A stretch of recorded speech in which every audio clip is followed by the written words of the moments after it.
Écoutez, bonjour à toutes et tous. Effectivement, donc moi je m'appelle effectivement Pierre Berthou. J'ai effectivement un double parcours à la fois d'entrepreneur et maintenant, après avoir vendu mon entreprise à un groupe international qui s'appelle Manpower Group, je navigue au sein de cette filiale qui s'appelle Future Skill. Et finalement, je continue à faire le même métier, mais dans un environnement un tout petit peu différent. Alors, effectivement, c'est ce que j'ai tweeté tout à l'heure, je me suis dit, effectivement, c'est cette question, l'avenir des LMS passe-t-il par la fin des LMS? Question à la fois philosophique et un brin provocatrice, mais c'est une question intéressante et je vais essayer de relever le challenge, de donner mon point de vue sur quel pourrait être cet avenir. En tout cas, c'est une question intéressante parce que moi, depuis que la première version de notre logiciel a été sortie, on l'a sortie en 96, et je crois que depuis qu'on a sorti cette première version, on s'est souvent posé cette question. Alors je vais commencer sur les LMS, peut-être à faire un petit historique. C'est intéressant de se rappeler comment tout ça s'est construit, comment tout ça est arrivé. C'est arrivé à la fin des années 90. L'idée, il y a eu, comme maintenant, une phase d'innovation absolument extraordinaire dans l'Internet. C'était l'arrivée vraiment, un peu plus que l'arrivée, mais c'était le développement très fort de l'Internet. Il y a eu ce qu'on appelait la bulle de l'Internet. Et à ce moment-là, je me rappelle très bien, mes cheveux gris font que je peux parler un peu de cette époque. Il y a eu beaucoup d'innovations. Et moi, finalement, un LMS, c'était quoi? C'est quoi? Et c'est encore ça à peu près aujourd'hui. Si je devais simplifier, c'est on veut diffuser du contenu pédagogique en ligne, donc avec un minimum de structuration. On veut entretenir une relation pédagogique autour de ce contenu en ligne et quelque part on veut, et on voulait déjà à l'époque, piloter cette formation. Voilà à peu près ce qu'on essayait de faire. Et moi, quand je porte un regard un petit peu sur ce passé, je me dis finalement, ça existe depuis longtemps, la relation entre l'apprenant, entre les pédagogues, entre les formateurs, voire les communautés, ça existait déjà. Et pourtant, quand on regarde le développement de ces LMS, à part les très grandes entreprises, plutôt les entreprises corporate, finalement, ça a eu du mal à décoller. Les LMS ont vraiment eu du mal. Alors, on est encore là, on existe, on s'est développé. Ça ne veut pas dire que ça n'a pas fonctionné, mais par rapport à la rapidité du développement de la technologie, finalement, on se dit, 20 ans après, 15 ans après, on n'est pas rendu si loin que ça. Moi, je pense qu'il y a eu un phénomène. Alors, je ne vais pas vous refaire toute l'histoire, on a un quart d'heure. Il y a eu un phénomène très intéressant, pour moi c'est il y a 3-4 ans, il s'est passé un phénomène où il y a eu ce que je pourrais qualifier l'alignement des planètes. Il y a eu 3 alignements. Un, il y a eu une maturité des entreprises, une transformation des modèles économiques dans les entreprises, l'arrivée des blablacar, l'arrivée de tout ce qu'on a pu avoir, ce qu'on appelle l'ubérisation. Les entreprises ont pris conscience qu'il y avait une accélération du monde, une accélération liée à l'arrivée des technologies, liée au digital. Et elles ont pris conscience au niveau, je pense, stratégique, au niveau des directions générales, qu'il était urgent de se transformer parce que potentiellement, les modèles économiques étaient en péril. Ça, c'est un élément extrêmement important, il y a 3-4 ans, qui est arrivé, je l'estime à 3-4 ans. Ensuite, il y a le deuxième alignement, c'est l'individu. Moi, je pense que si les LMS ont eu pendant longtemps du mal à décoller, c'est que je pense aussi que les individus n'étaient pas prêts. Mais l'arrivée des smartphones, ce qu'on a appelé le Web 2.0, le YouTube, le Facebook, etc., ça a participé au fait que les individus, donc les collaborateurs dans l'entreprise, je ne dirais pas qu'ils sont 100% prêts, mais qu'ils étaient en tout cas matures pour peut-être commencer à travailler et s'approprier un petit peu mieux les outils qu'on leur proposait. Et puis bien sûr, le troisième alignement, pour moi, ça a été, bien sûr, la technologie. Il y a eu, autant je disais qu'il y a à la fin des années 90, il y a eu un boom extraordinaire autour de l'Internet, il y a 3-4 ans, et autour de ce qu'on appelait également le Web 2.0, il y a eu quelque chose d'extraordinaire qui s'est passé, la mobilité, la création aujourd'hui de la multiplicité des startups, énormément d'innovation, énormément d'intelligence qui est arrivée. Et cet alignement, entreprise, transformation digitale, individu et innovation, ça a fait qu'autour des LMS, on est arrivé à autre chose et on est arrivé à une forme de maturité de ce marché. Et qui dit maturité dit forcément regard sur ce qui s'est passé, regard sur les pratiques, regard sur les outils.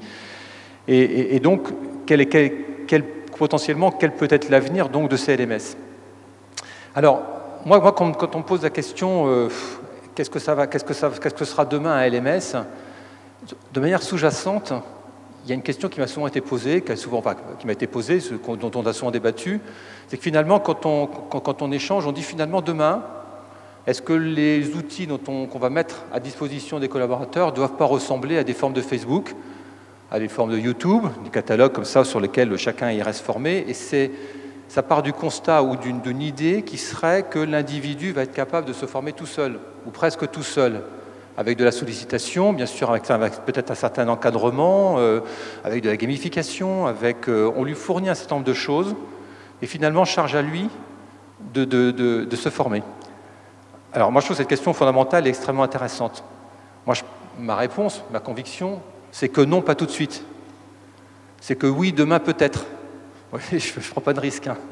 Mais moi, ce que je constate, c'est que dans l'entreprise, même si j'ai expliqué tout à l'heure qu'il y a une forme de maturité à la fois de l'entreprise et des collaborateurs, je vois quand même qu'il y a quand même beaucoup de freins. On a beau mettre à nouveau des outils fantastiques, hein, on a beau avoir des outils comme Klaxoon pour digitaliser le présentiel, on a beau faire beaucoup de choses. Moi, je trouve que la route est encore longue, mais qu'on va dans la bonne direction.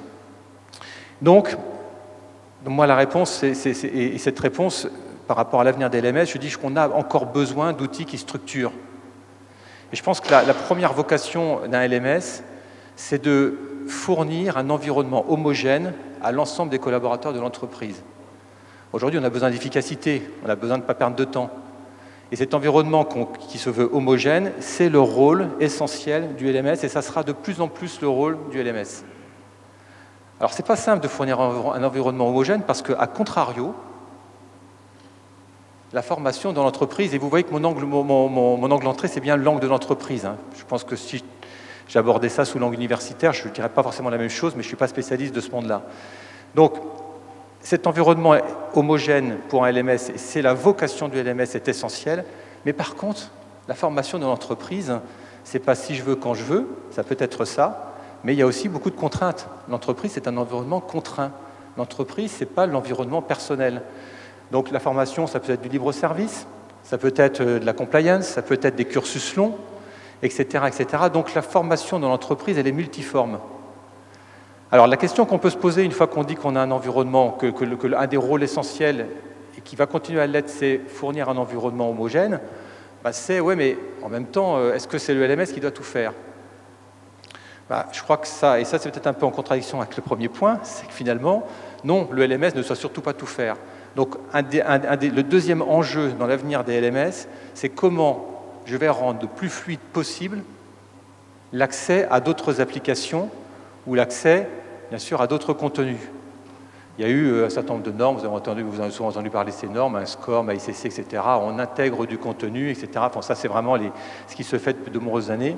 Je pense qu'aujourd'hui, ça va continuer, mais il faut aller beaucoup plus loin. Donc l'interopérabilité avec de multiples applications, de multiples contenus, ça me semble être un des points absolument essentiels pour l'avenir des LMS. Il ne faut surtout pas chercher à tout faire, il faut aller se plugger de plus en plus.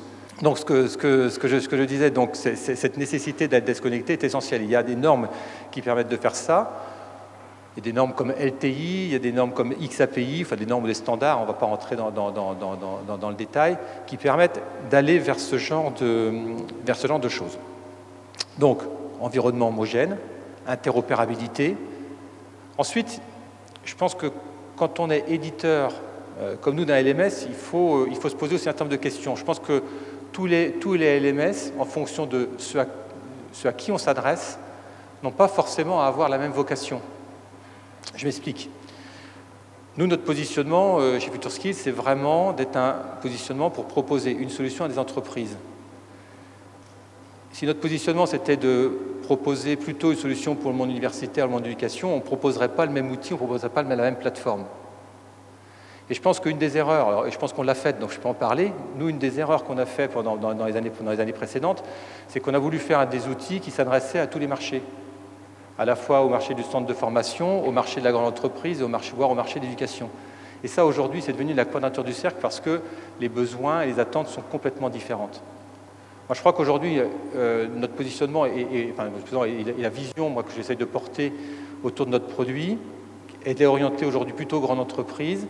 Et je me dis donc, en plus de cette interopérabilité, cet environnement homogène, qu'est-ce que l'on doit proposer? Est-ce que finalement, un LMS, ça doit uniquement se répondre à la partie formation digitale, Moi, je pense que non. Je pense que ce n'est que la formation digitale, la relation à partir du digital n'est qu'une des briques, une brique essentielle du LMS, mais ça ne peut plus être aujourd'hui la seule brique. On répond aujourd'hui, tous ces outils doivent répondre non pas, bien sûr, à un besoin de formation, mais aussi à un alignement de ce qu'on fait en formation avec la stratégie et toute la ligne business de l'entreprise, la ligne d'affaires. Enfin, la corrélation aujourd'hui entre le développement des ventes, la stratégie d'entreprise et toutes les actions de formation que l'on va faire, elle est absolument essentielle. Aujourd'hui, on doit proposer, non pas, la finalité n'est pas de proposer un LMS qui permet de faire de la formation digitale, j'ai envie de dire quelque part, ce n'est qu'une modalité. On s'en fout un peu de savoir si elle est digitale ou présentielle ou si elle est, quelle que soit sa forme, il faut simplement qu'elle soit le plus efficace possible. Donc pour moi, le LMS aujourd'hui, il doit être capable de gérer et de piloter n'importe quel type de formation. C'est-à-dire que si je mets un catalogue en ligne pour proposer à mes collaborateurs, vous imaginez bien que dans ce catalogue, si je me focalise que sur les formations, on va dire libre-service ou les formations qui se font qu'à distance et qui sont de manière digitale, je ne vais peut-être présenter en ligne que 20% ou 30% ou peut-être même 5% de mon offre de formation. Ça n'a aucun intérêt. Pour l'entreprise, si à côté, il faut qu'elle aille mettre un autre logiciel pour gérer son présentiel, pour gérer ses talents, pour gérer la compétence, quelque part, on va multiplier les couches et on ne va pas avoir forcément une réponse très appropriée. Donc, le troisième point, moi, essentiel dans l'avenir des LMS, c'est de dire la brique digitale est absolument fondamentale, doit être rester le cœur, mais par contre, il faut élargir le spectre fonctionnel et couvrir, alors bien sûr, le champ de l'évaluation, couvrir aussi le champ, alors, qui est un champ alors, très typique de l'entreprise, mais le champ de l'organisation, le champ de la planification, le champ du pilotage. Et ça, c'est absolument comment j'envoie des convocations, comment je gère mon budget de formation. Ça, ce sont des contraintes qui existent en entreprise. Moi, je pense que les logiciels aujourd'hui, c'est une des voies, c'est pas la seule. Hein. Moi, j'ai pas de, c'est pas la seule, mais c'est de couvrir aussi ces champs-là, et bien sûr d'aller sur le champ de la compétence et le champ des métiers. Parce que ce qui intéresse aujourd'hui un DRH ou ce qui intéresse l'entreprise, c'est que ces actions de formation soient en lien avec les métiers de l'entreprise, les métiers d'aujourd'hui et les métiers de demain. Et donc, si j'arrive pas au travers mon outil, au travers mon logiciel de faire ce lien, je risque aussi de passer à côté de quelque chose. Il y a quand même aujourd'hui cette recherche d'efficacité. Cette recherche d'efficacité dans un environnement où on doit être capable de se former tout le temps. Alors, quand je dis dans un environnement où on doit se former tout le temps, ce qui est un peu embêtant, c'est que, et c'est pour ça que je pense à ce côté très structurant des outils, efficacité des outils, parce que le problématique du collaborateur dans l'entreprise, c'est aussi le manque de temps. Moi, quand j'entends souvent des choses en e-learning, on dit on va se former comme ça. Je vais être un peu provocateur, mais moi, quand je vais dans les entreprises, j'entends rarement des gens me dire « Ouais, chouette, cet après-midi, je vais aller me former en e-learning, je vais aller me former sur les formations en libre-service. » Il y a un côté assez coercitif encore en entreprise. Je ne dis pas que c'est bien, mais ça reste une minorité de gens qui sont déjà des gens qui savaient déjà se former plus ou moins bien avant, tout seuls, qui vont naturellement chercher l'information et qui vont naturellement chercher la formation. Donc ça veut dire qu'à côté des outils, moi je crois alors vraiment, et je regarde Antoine parce qu'on a déjà échangé là-dessus, il faut bien entendu qu'il y ait une nouvelle génération de centres de formation ou d'organismes de formation qui se créent pour pouvoir piloter et accompagner les collaborateurs dans leur apprentissage. Ça, pour moi, ça ne va pas changer. En tout cas, ça ne va pas changer tout de suite. Le dernier point, moi, qui me semble bien sûr extrêmement important, dont on entend beaucoup parler dans l'évolution des LMS, c'est bien sûr l'analyse de la donnée. C'est-à-dire que dans ce côté, créer un environnement homogène, c'est un environnement homogène en termes d'interface, mais c'est aussi un environnement quelque part homogène en termes de récupération de données. Parce que l'analyse des données, on sait que c'est quelque chose qui est très important. Alors moi, je vais être très honnête avec vous, parce qu'il y a beaucoup de choses, on parle d'adaptative learning, de tout un tas de choses, d'analyse prédictive en matière de formation. Très bien, j'y crois, enfin je dis pas, c'est vraiment des pistes très intéressantes. Voilà, moi, je n'ai pas suffisamment de recul encore sur ces sujets-là et je me méfie un tout petit peu des effets, pas de mode, parce que ce n'est pas une mode, parce qu'on ira forcément là-dessus, mais de ce que ça va donner. C'est-à-dire que je reste à l'écoute. Par contre, est-ce qu'on va être capable d'adapter automatiquement les parcours demain? Est-ce que c'est une absolue nécessité? Très honnêtement, je ne vais pas vous porter une très forte conviction parce que j'en suis pas sûr, peut-être pas. Donc voilà un petit peu pour les points essentiels, un petit peu concernant ma vision un petit peu de ce que pourrait être un LMS. Donc vous l'aurez compris,